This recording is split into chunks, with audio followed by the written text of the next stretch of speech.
합니다. 이번 시간에 인구 교육이라고 해서 여러분들 알고 있을 거예요. 그죠?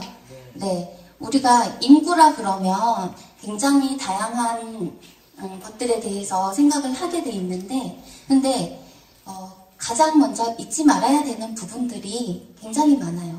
그 중에 어떤 게, 인구 하면은 뭐가 가장 중심이 될까요?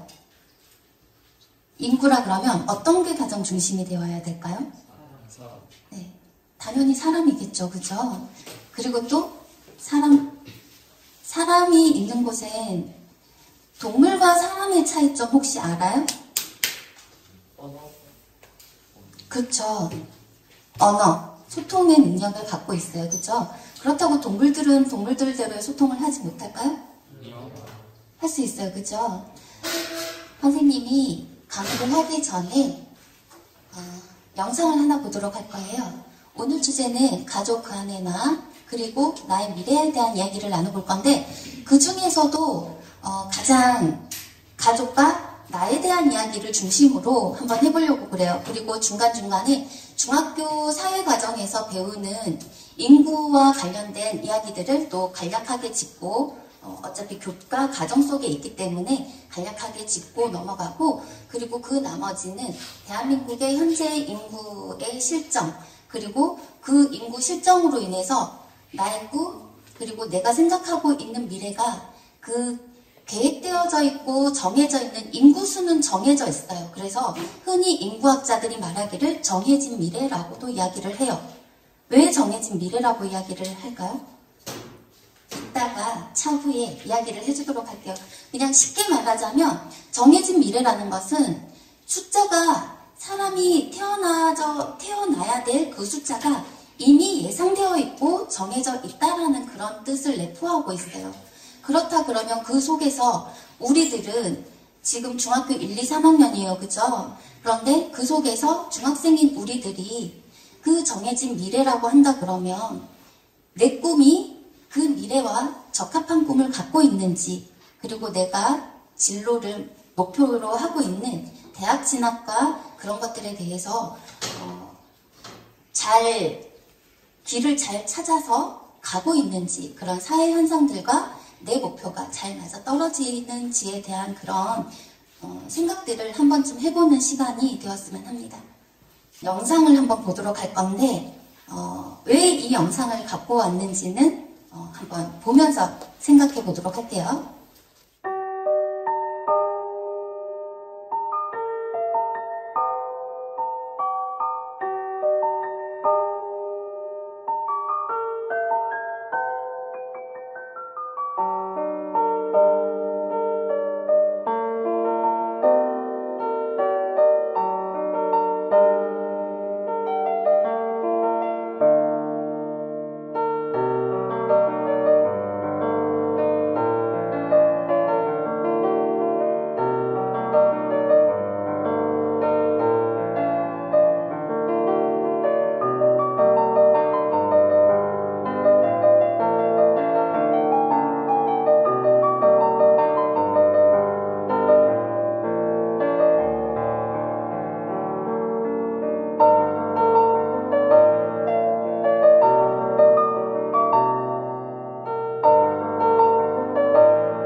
are delivering saves this baby every day.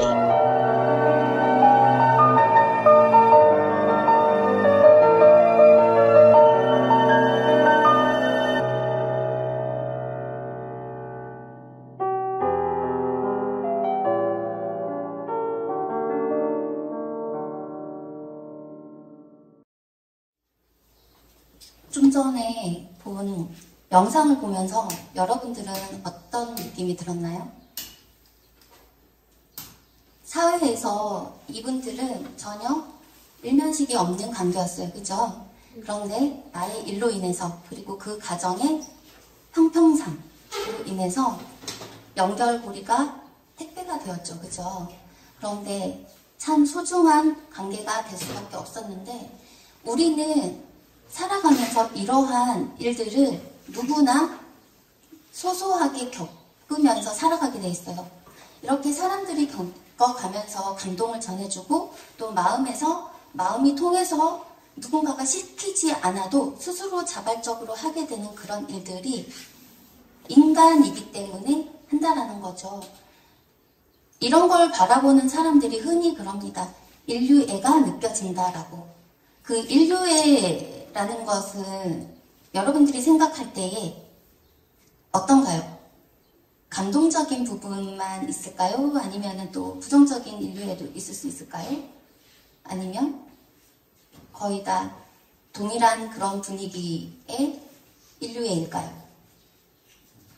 아주 작게 표현하자 그러면 작은 시점으로 돌아간다 그러면 아주 소집단, 나의 가족을 비교할 수가 있어요. 그 인류애의 가장 작은 집단은 가족이라는 것인데 여러분들이 이 자리에 앉아 있을 수 있는 건 나의 부모님이 가족이라는 걸 만들어주셨고 그 속에서 내가 가족의 일원으로 지금까지 살아가고 있어요. 그죠? 그거는 여러분들이 숨 쉬는 순간부터 이미 인구에 포함이 되어 있다라는 뜻도 내포되어 있겠죠.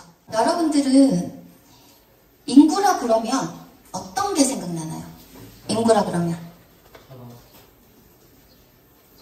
인구, 사람? 그러면 인구의 기본적인 정의는 뭘까요? 사람의 수. 좀 더 정확하게 얘기하자 그러면 한 나라 또는 일정한 지역에 살고 있는 사람의 수를 말해요. 그죠? 그런데 그 사람의 수가 점점 떨어지면서 점점 줄어들면서 요즘에 이슈되고 있는 단어들이 인구하면 떠오르는 단어들이 이런 단어들이에요.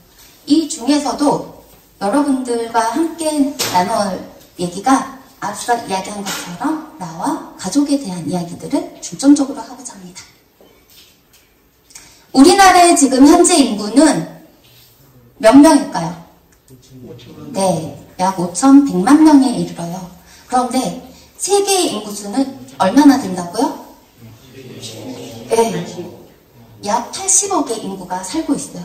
그런데 이 중에 우리나라의 인구수는 5,100만 명 정도 되는데 남성과 여성의 비율이 거의 비슷하죠. 그죠? 우리가 중학생이 되면서 인구 변화와 인구 문제에 대한 그걸 사회교과에서 배우게 되어 있어요. 초등학교, 중학교 그 과정에서는 어린이집 과정에서부터 인구 교육은 시작이 되는데 어린이집에서부터 벌써 이제 인구 교육이 시작되기 시작해서 초등학교 4학년이 되면 저출산, 고령화에 대한 문제에 대한 것도 이야기를 나누게 되어 있고 인구의 변화에 대한 이야기를 나누게 되어 있어요. 그리고 중학과정에서 사회교과목에 이 대목을 조금 더 자세히 다루게 되어 있어요. 그런데 이 모든 내용들은 어찌 보면은 지금 이 시간에 잠깐씩 보는 것만으로도 시험 문제에 나올 수도 있다라는 거예요. 기말고사쯤. 우리가 한번 살펴볼게요. 간략하게. 세계 인구의 변화, 인구 문제에 있어서 세계 인구 분포는 약 90%가 어디에 거주를 하고 있다고요? 지구의 북반구에 거주를 하고 있어요. 그 이유는 뭘까요? 살기 좋아. 당연히 자연적으로, 그죠? 살기 좋아서. 그 이유는 평야, 그리고 또 해양산업, 해양지대에 주로 분포되어 있어요. 그리고 그 인구수는 아시아와 유럽에 주로 분포되어 있어요. 그리고 이 인구의 여러 가지 요인은 자연적인 요인과 사회적인 요인이다. 자연적인 요인은 아까 전에 말했던 그런 환경적인 요인일 것이고, 사회적인 요인으로는 어떤 게 있을 수 있을까요? 농건 사회에서 산업화로 발전되어 가는 그런 사회 현상들에 대한 그런 문제들이겠죠. 그죠? 그런 변화들로 인해서 인구의 분포도가 달라지기 시작했고, 인구에 대한 변화가 오기 시작했다라는 거예요. 그러면 인구의 이동을 한번 볼게요. 인구의 이동에 있어가지고 인구 이동의 주요된 목적은 어디에 있었을까요? 인구 이동의 목적은 여기서 간략하게 이야기가 나와 있지만, 인구의 이동의 주요된 목적은 이주, 경제활동을 위해서, 또는 사회적인 구조상, 또는 자연적인 그런 환경 때문에 여러 방법의 이동들이 나타났어요. 그리고 또 인구의 문제를 들어가 보게 되면 밑에 보이는 여러 가지 그런 문제들이 모두가 인구 문제에 들어가지만, 우리가 흔히 지금 여기에 사회 교과에 해당되는 얘기들이 주요된 그런 인생에 있어가지고 주요된 문제들은 아니에요. 인구에 있어서. 그렇지만 교과 과정이 있기 때문에 선생님이 살짝 한번 짚어보는 거고, 우리가 주로 다룰 얘기는 저출산과 고령화에 대한 이야기들을 나눌 거고, 그 속에서도 가족과 나에 대한 이야기들을 나눌 것이라는 얘기입니다. 그러면 우리나라의 인구 분포에 대해서 한번 살펴볼게요. 우리나라 인구 분포도는 주로 어디에 몰려 있을까요? 네, 서울, 수도권 지역에 몰려 있어요. 대략 그러면 그 퍼센트로 따진다 그러면 우리나라의 몇 퍼센트가 수도권에 거주하고 있을까요?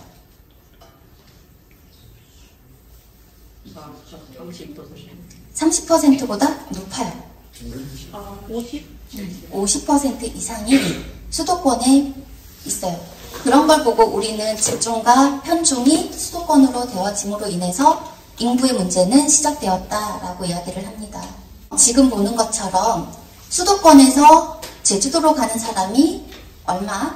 3,000명 정도 된다 그러면 지방에서 수도권으로 가는 인구수는 몇 배에 해당돼요?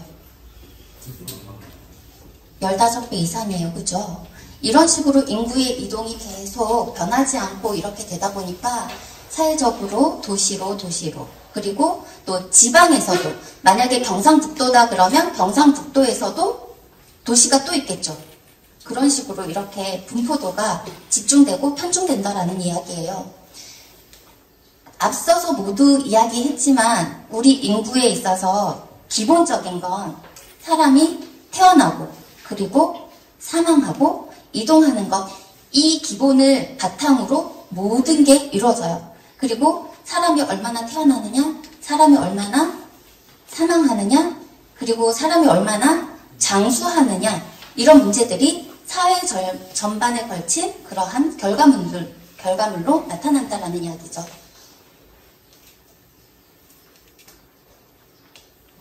인구학자들이 이야기하기를 2070년이 되면 우리나라의 인구수가 몇 명이 된대요? 네, 약 3,760만 명이 될 것이다 라고 얘기를 해요. 그리고 통계청에서도 통계학적으로 이렇다라고 이야기를 했어요. 그러면 우리 코로나가 지금 현재에 언제부터 진행됐죠? 2019년. 네, 2019년부터 시작이 되었어요. 그런데 본격적으로 시작된 건 2019년 1월부터죠. 그죠? 그런데 그 코로나가 시작되면서부터 우리나라에 가뜩이나 저출산, 고령화 그런 사회로 훌쩍 접어들어 있는 우리나라에 더 큰 타격을 주게 됩니다. 어떤 타격이었을까요? 급속도로 더 빠른 저출산을 가져오게 되었고, 또 고령화가 왜 고령화가 되었을까요? 쉽게 말하자면 옛날에는 어때요? 의학기술이 발달되어 있었어요? 없었어요? 없었어요. 그죠? 그냥 아주 쉬운 예를 들자 그러면 의학 발달의 기술이 워낙 많이 되어져 있고 그리고 사람들의 살아가는 환경이 어때요? 네, 조금 넉넉해졌어요. 아주 예전보다는 넉넉해졌죠. 그죠? 그리고 또 의료 혜택이라는 걸 너도 나도 누구나 받을 수 있음으로 인해 가지고 살아가는 데 있어서 연령대가 점점 높아지고 있다. 그런데 저출산과 고령화에 있어서 가장 기본적인 문제는 저출산이라는 건 뭘까요? 출산율이 작다라는 얘기예요. 그죠? 그러면 그 출산율이 작다라는 건 뭘 어떻게 표현을 하고 무엇을 보고 나타내는 걸까요? 65세 이상의 노인 인구보다 출산 때에 출산을 할 수 있는 그 연령대가 있을 거잖아요. 그 연령대가 0.5%를 넘어갈 때에 저출산이라고 표현을 합니다. 그러면 우리 우리는 지금 의성군에 살고 있어요. 그죠? 그러면 우리 의성군은 저출산일까요? 아니면 저출산이 아닐까요? 네, 흔히 얘기하면 2명 미만인 경우에 출산율이 낮다라고 보고 있어요. 그런데 지금 전국적으로 대한민국의 합계 출산율은 0.7%대를 유지하고 있어요. 그러면 그 0.7%대라는 건 뭘까요? 평생 동안 아기를 낳을 수 있는 그 연령대의 여성이 한 명의 자녀도 낳지 않는다라는 이야기예요. 그죠? 그런데 그렇다 그러면 그 합계 출산율에 있어서 의성군은 얼마나 될까요? 합계 출산율을 따지자 그러면 0.7%보다 많을까요? 적을까요? 적을 것 같죠? 그런데 의성군은 아니에요. 여러분이 의성군에 살고 있으니까 의성군에서 태어나는 아기 수 또는 합계 출산율이 어느 정도 되는지는 알 수도 있겠죠. 상식적으로. 그죠? 그러니까 선생님이 알려드릴게요. 의성군은 19년도, 20년도, 21년도 3년 동안 경상북도에서 합계 출산율이 1위를 달리고 있어요. 그러면 그 1위에 해당되는 합계 출산율은 과연 몇 프로였을까? 1.598명입니다. 거의 2에 가깝죠. 그죠? 그 이야기는 지금 상반되는 내용이 있는데 의성군은 고령할까요? 아니면은 초고령할까요? 아니면 고령화 사회일까요? 고령화일 것이다. 그러면 고령화 사회일 것이다. 그러면 초고령화일 것이다. 네, 지금 대부분의 친구들이 손 들은 것처럼 초고령화에 속합니다. 뒤에서 왜 고령화, 여기 앞에 나와 있죠? 고령화라는 비율에 대해서 나온 건데 현재 의성에 거주하고 있는 노인의 숫자는 21%를 훨씬 넘었어요. 그리고 의성군의 그 중위 연령이라고 하는데 중간이 1살에서 100살까지의 연령대를 쭉 놔두고 그 중간이 되는 연령을 중위 연령이라고 그래요. 쉽게 말하자면. 그런데 그 중위 연령이 몇 살일까요? 의성군은? 50 넘어요. 55에 가깝습니다. 약 53, 4세 정도 되는데요. 그렇다 그러면 의성군의 청년이라는 그 나이는 대략 몇 살이라는 얘기예요? 50대라고 말을 해도 과언이 아니겠죠. 그죠? 아주 예전에는 우리나라의 인구수가 엄청나게 많았을 때는 산하 제한 정책이라고 해서 1960년대부터 1990년대까지 이런 표들이 다녔어요.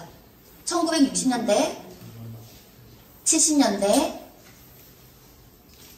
80년대, 그리고 90년대 중후반까지 이렇게 산하 제한 정책이란 그런 인구 정책을 펼쳤었는데 지금과는 너무너무 상반된 이야기겠죠. 그런데 왜 그 시기에 왜 산하 제한 정책이란 걸 했을까요? 왜 했을까요? 산하 제한 정책이란 걸 왜 했을까요? 사람이 너무 단순히 사람이 아기가 많이 태어난다라고 해가지고 산하 제한 정책을 했을까요? 잘 못 살아서. 그렇죠. 기본적으로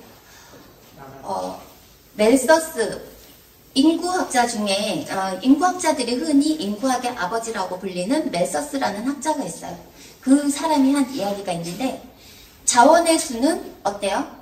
한정적이다. 네, 한정적이지만 사람의 수는 기하학적으로 늘어남으로 인해서 인구가 그 자원을 또는 자원이 인구를 서로 충당할 수가 없다라고 해가지고 그래서 산하 제한 정책이란 걸 펼쳤던 거예요. 그러면 1960년대, 70년대, 90년대에 이르기까지 우리나라는 어떻게 발전했어요? 농경사회에서 어떤 거로? 산업화로 발전이 되었어요. 그죠? 그러면서부터 급속도로 성장을 하게 되었죠.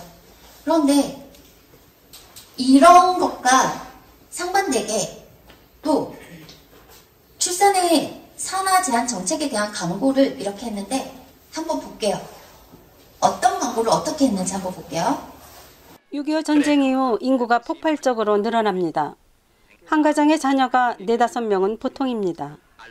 학교는 교실이 모자라고 식량까지 부족해지자 정부가 아이를 덜 낳자는 산하 제한 정책을 펼칩니다. 앞으로 자녀들은 알맞게 낳아서 훌륭의 길로 알뜰한 살림을 이룩해야겠습니다. 덮어놓고 낳다보면 거짓골을 못 면한다. 지금 이 광고가 나온다고 한다 그러면 어떻겠어요? 지금 이 광고가 감히 나올 수 있는 광고일까요? 아니었겠죠.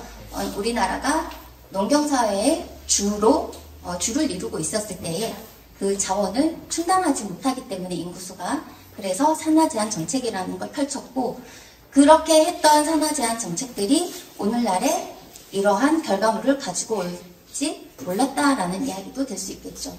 그리고 2000년도가 되면서부터 이러한 광고가 나옵니다.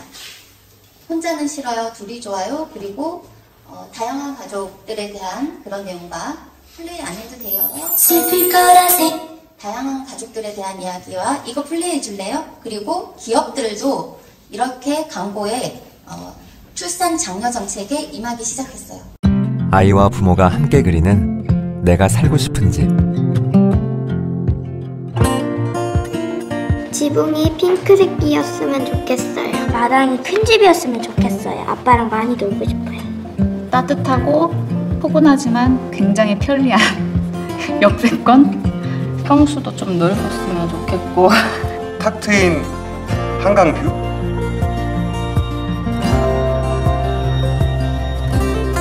다 그린 후에 비교해보면 다른 점이 하나 있습니다. 아이들의 그림엔 있고 부모들의 그림엔 없는 것. 봐봐. 그림에 내가 없어. 바로 가족. 기업뿐만 아니라 초저출산과 초고령화 시대에 들어서면서 나라뿐만 아니라 나라에서는 공익광고 또는 정책들로 인해 가지고 출산 장려 정책을 펼치는가 하면 국민들의 인식 개선이 필요하다라는 뜻에서 이렇게 기업들도 출산 장려 정책의 일환으로 이런 광고물을 제작하고 그에 점점 늘어나고 있는 추세입니다.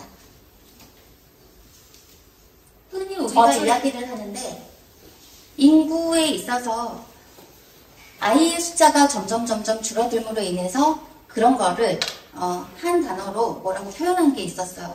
앞서 이야기가 나왔었는데 뭐라고 그럴까요? 저출산을 인구 절벽 현상이라고도 이야기를 해요. 왜냐하면 인구에 있어서 출산은 기본이 되어야지만 인구수가 늘어날 수 있다라는 그 기준에서 그렇게 바라봤기 때문이죠.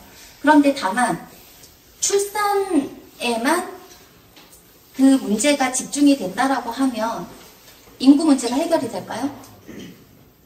절대 인구 문제가 해결될 수가 없어요. 왜요? 아기를 낳게 되면 낳는 순간부터 어떻게 돼요? 모든 게 경제적으로 또는 복지적으로 또는 교육적으로 그 모든 게 그 아이 한 명에게 다 들어가고 또 어때요? 응? 지금 여러분들이 생각하고 있는 그런 관점들이 거의 맞다라고 보시면 돼요. 왜냐하면 인구 문제에 있어서는 어떠한 경제적인 부분과 물질적인 부분으로 채워질 수 있는 부분이 또 있는가 하면 또 사람이 살아가는 데 있어서 근본적으로 무리를 이루고 살아가는 기본 바탕이 있다라고 본다 그러면 그 속에 가족이라는 그 작은 사회단체가 있을 수 있어요. 그죠? 그런데 우리들은 그 모든 인구 정책이라던가 그런 것들이 지금은 정적인 사람이 살아가는 데 있어서 기본적으로 누리고 살아가는 그런 부분에서 제외되고 있는 부분이 바로 물질적인 부분을 제외한 사람이 갖고 있는 태생적인 부분을 놓치고 있다는 거죠. 그런데 여러분에게 한번 질문을 해보고 싶어요. 지금 이 시간에 여러분들에게 가족이라는 의미는 뭔가요? 만약에 가족이라는 거에 있어서 가족이란 네모다라고 했을 때 그 네모칸을 여러분이 무슨 단어들로 어떤 말들로 채울 수 있을까요?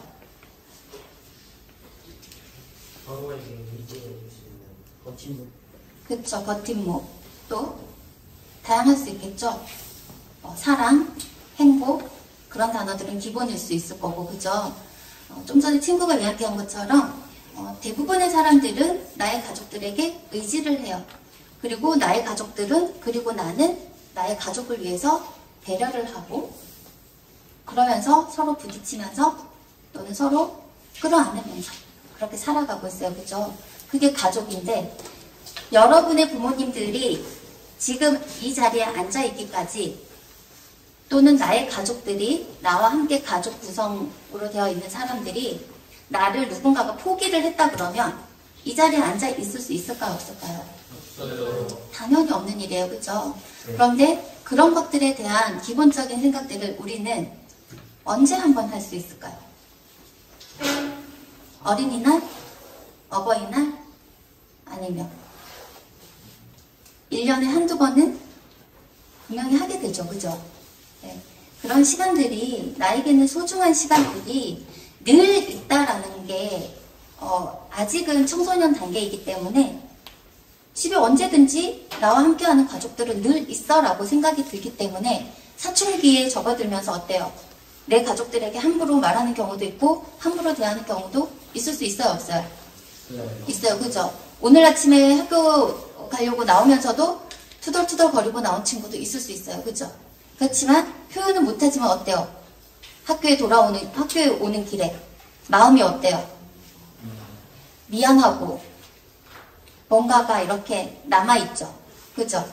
그런 것들을 표현하고 살아가는 데 있어서 부모님들 세대나 여러분들 세대가 다 하지 못해요, 사실은.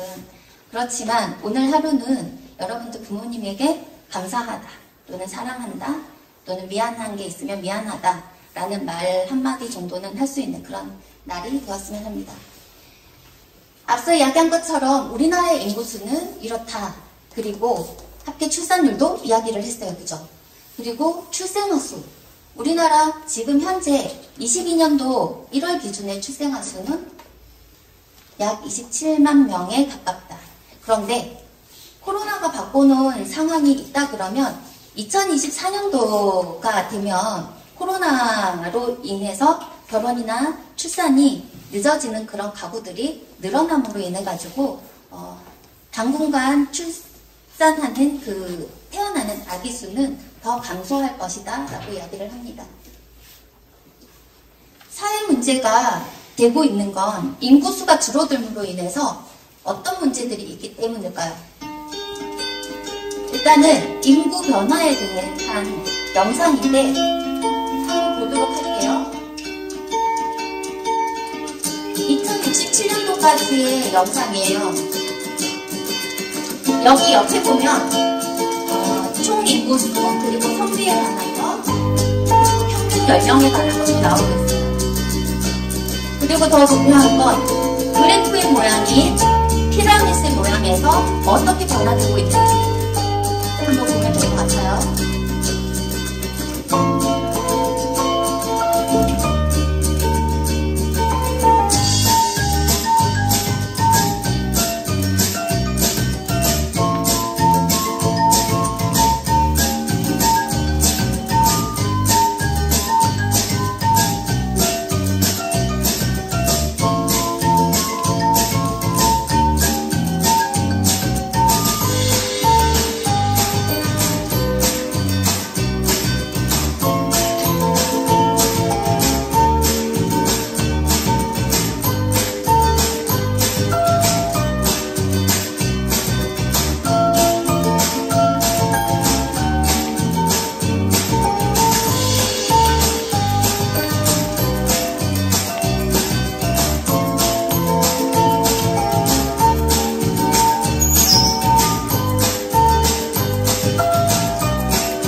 그래프의 모양이 점점 역삼각형으로 변화가 됐어요. 저 이야기는 뭘까요? 인구가 줄어드는 건 당연한 거고 태어나는 아기의 수보다 노인의 인구수가 훨씬 더 많다라는 거예요. 저 이야기는 뭘까요? 여러분들이 나중에 사회에 나가서 경제적인 활동을 하게 되었을 때 내가 부양해야 되는 노인의 인구수가 적어진다는 얘기예요? 많아진다는 얘기예요? 많아진다는 얘기예요. 그죠? 이렇게 인구가 주는 우리 사회에 전반적으로 주는 영향들은 노동력이 부족하게 되고 사회활력을 감소시키고 경제 성장률도 하락을 시킵니다. 그런데 여기에서 우리들이 생각해야 될 건 어떤 게 있을까요? 우리가 생각해야 될 거. 굉장히 앞서서 지루하고 딱딱한 이야기들이 굉장히 많았어요. 그죠? 인구와 관련된 이야기는 사실 근본적으로 어떤 숫자에 관한 이야기거나 어떠한 환경적인 그러한 부분들도 다 들어갈 수가 있어요. 그렇지만 기본적인 이야기는 가족과 나로부터 시작이 되었고 나는 이 세상에 살아가고 있고 지금 현재 중학생이에요. 그리고 내가 현재 가야 될 고등학교 그리고 내가 앞으로 진학하게 될 대학교에 대해서 이 시기에 생각을 하나요 안 하나요? 네. 하게 돼 있죠. 그죠? 네. 하고 싶지 않아도 자연스럽게 하게 돼 있어요. 그죠? 그렇다 그러면 인구의 수는 정해져 있대요. 그리고 학력 인구, 공부를 하고 있는 그 나이의 인구를 학력 인구라고 이야기를 해요. 그런데 학력 인구 수가 점점 줄어들고 있고 벚꽃 엔딩이라고 들어봤어요? 벚꽃 엔딩이라고? 네. 벚꽃 엔딩 무슨 뜻이에요? 벚꽃이 피는 순서대로 대학가가 문을 닫는다라고 합니다. 그걸 인구학에서는 벚꽃 엔딩이라고 표현을 하더라고요. 왜 그렇게 됐을까요? 학력 인구가 점점 감소함으로 인해서 우리가 길을 쓰고 가려고 했던 대학들이 어때요? 미달이 되는 거예요. 쉽게 말하면 인원이 부족하니까 미달이 되고 있는 거죠. 그리고 실질적으로 2025년 여러분들이 대학 갈 무렵이 언제쯤이에요?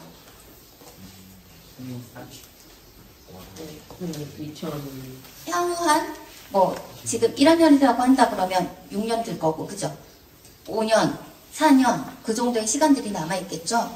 그런데 대학교의 문들이 점점 닫아짐으로 인해서 그렇다 그러면 대학의 벚꽃 엔딩이라는 그거에 맞춰가지고 인구수가 그렇게 돌아간다고 그러면 학력 인구와 그 대학의 수는 맞을까요? 안 맞을까요? 안 맞을까요? 그러면 들어가는 학생 수가 많을까요? 대학의 수가 많을까요? 당연히 대학의 수가 많겠죠. 그죠? 그렇다고 해서 여러분들에게 공부하지 말라는 얘기가 아니에요. 공부하지 말라는 얘기가 아니라 이렇게 사회의 인구와 관련해가지고 사회의 전반적인 부분에서 변화가 이루어지고 있다는 걸 인식을 하고 그리고 앞서 이야기한 것처럼 내 꿈과 그리고 내가 가고자 하는 목표의 학교와 그리고 내가 장래에 행복하게 나는 이 일을 하면서 행복하게 살 거야 라고 계획했던 그런 일들이 여러분이 생각하고 있는 그대로 돌아가지 않을 수도 있다라는 이야기예요. 그렇기 때문에 인구 변화에 대한 그런 것들에 대해서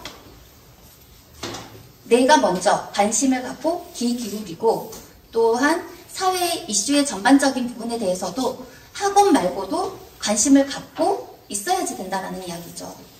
그러면 여러분들은 여러분들의 꿈을 위해서 열심히 그냥 내 목표를 향해서 그런 것들을 캐치하면서 활동을 하면 돼요. 그런데 여러분들은 앞으로도 계속 혼자 살아갈까요? 아니겠죠. 누구와 함께 살아갈까요? 가족과 함께 살아갈 거예요. 그죠? 그런데 선생님이 마치기 전에 영상 하나를 보고 또 다른 이야기 빨리 하고 마치도록 할게요. 플레이 좀 해주세요. My mom would be at all my sporting events. Let's say I was playing football, okay? My mother would be on the sidelines, and if the play on the field started going one way, my mother would run along like, Mark, get him, get him! I'd be like, oh my gosh.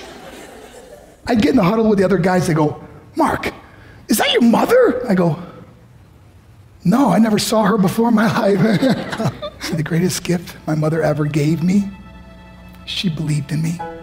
I have overdosed on drugs on 3 occasions where I should have been dead. But I believe I was kept here for a reason.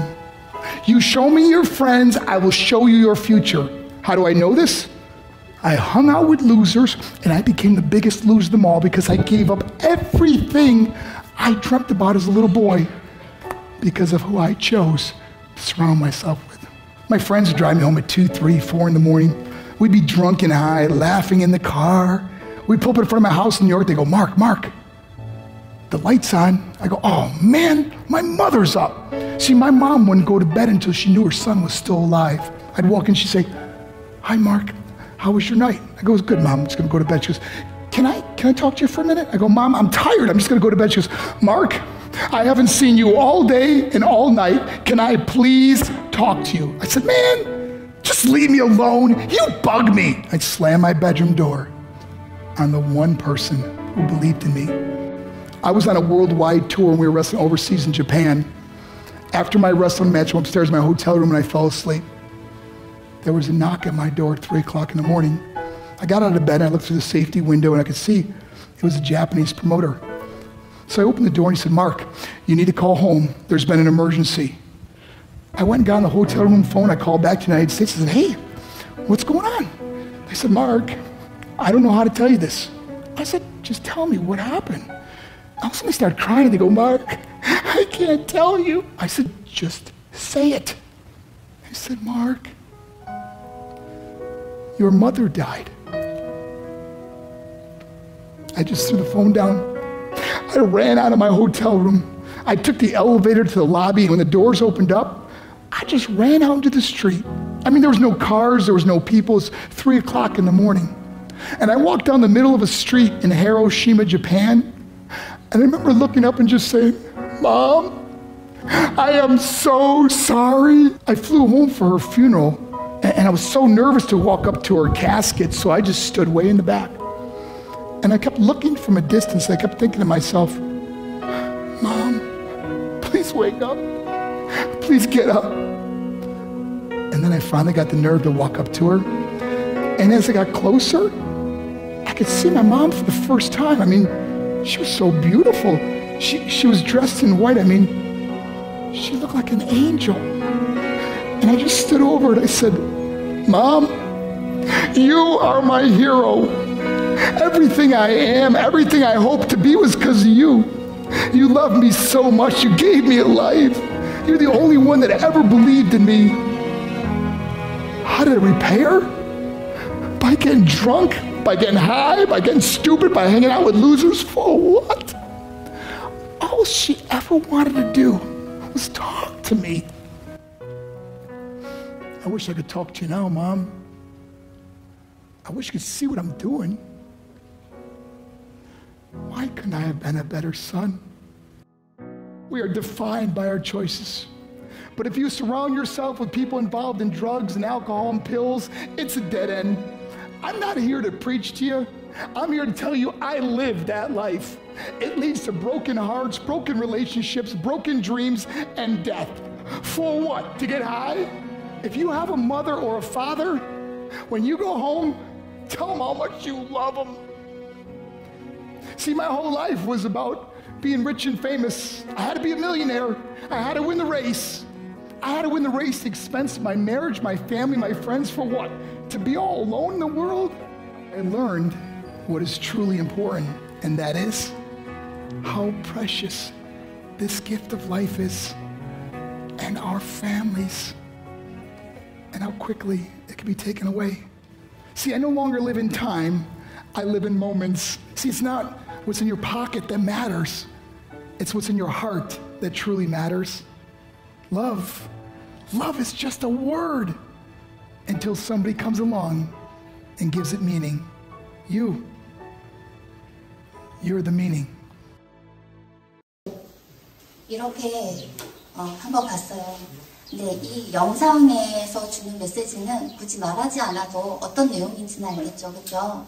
그런데 우리가 지금 학업에 열중해야 되는 중학생의 위치에 있지만 분명히 가족이라는 그 틀 안에서 가족의 형태는 다양하겠죠, 그죠? 그렇지만 그 가족 안에서 분명히 보호받고 있고 사랑을 받고 있는 존재라는 것. 그리고 그것이 인구에 있어서 가장 유일한, 그리고 사람만이 할 수 있는 계산할 수 없는 가치가 나에게 있고 가족에게 있다. 그것이 인구의 기본이 되는 것이다라는 것을 알고 여러분들에게 전달하고자 하는 내용은 두서없이 너무 짧은 시간이라서 많은 것들을 전달하지는 못한 것 같아요. 그렇지만 세상에서 가장 긴 거리가 머리에서 가슴까지 약 30cm의 거리라고 합니다. 오늘 그 30cm의 거리를 줄여서 집으로 돌아갔을 때 가족에게 뭐라고라도 한마디라도 표현하는 여러분들이 되셨으면 하고 오늘 짧은 강의를 여기서 마치도록 하겠습니다. 감사합니다.